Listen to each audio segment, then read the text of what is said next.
Admit అయితే bill కట్టేటోడు లేడు.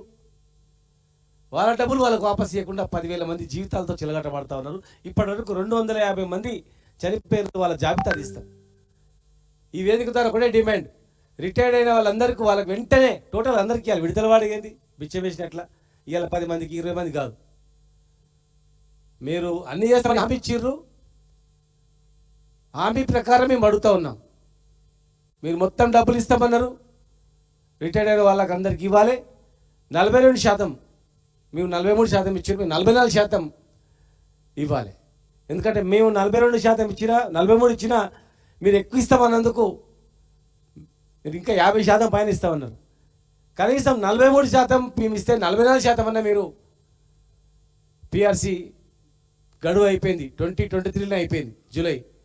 మరి వెంటనే మీరు 44% ప్రకటించాలి. అదేవిధంగా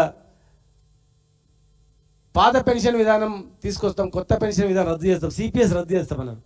లక్షలాది మంది ఉద్యోగులు నిజంగా మీరు వస్తే రద్దు అయితే 1 నిమిషంలో అయిపోతున్నారు. మరి మిమ్మల్ని నమ్మి ఓటేసారు. ఈ రోజు వరకు కూడా వాళ్ళ జీవితాలు గాల్లో వేలాడుతూ ఉన్నాయి. పొరపాటున చనిపోతే వాళ్ళ కుటుంబం రోడ్ల మీద పడే పరిస్థితి ఉంది. కనుక 44% ఫిట్మెంట్ ఇచ్చి వెంటనే సిపిఎస్ను రద్దు చేసి కొత్త పాత సిపిఎస్ పాత పెన్షన్ విధానాన్ని ఓపీఎస్నే తీసుకురావాలని చెప్పని, ఇక చనిపోయినటువంటి రిటైర్డ్ ఉద్యోగులను ప్రభుత్వ హత్యలుగానే మేము భావిస్తాం. ఎందుకంటే చాలామంది అన్నారు హాస్పిటల్కి పోయి హాస్పిటల్లో డాక్టర్ ముందా సార్ పైసలు రాలేదు సార్, ఆ బెంగతో నాకు గుండెపోటు వచ్చింది సార్, ఆ బెంగతో నేను ఇదేంటి సార్ చెప్పిన వాళ్ళు కూడా ఉన్నారు.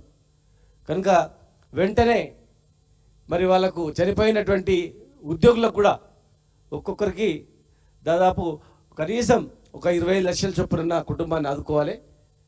వాళ్ళ డబ్బులు వాళ్ళకు వెంటనే వాపస్ చేయాలి. రిటైర్డ్ ఉద్యోగులందరూ కూడా చేయాలని చెప్పని తెలియజేస్తూ ఇప్పుడు పెద్దలు అన్న మాజీ చైర్మన్ స్వామిగౌడ్ గారిని మాట్లాడకూడదు.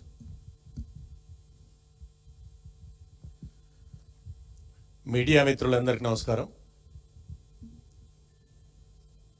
వేదిక మీద ఈ కార్యక్రమం ఏర్పాటు చేసినటువంటి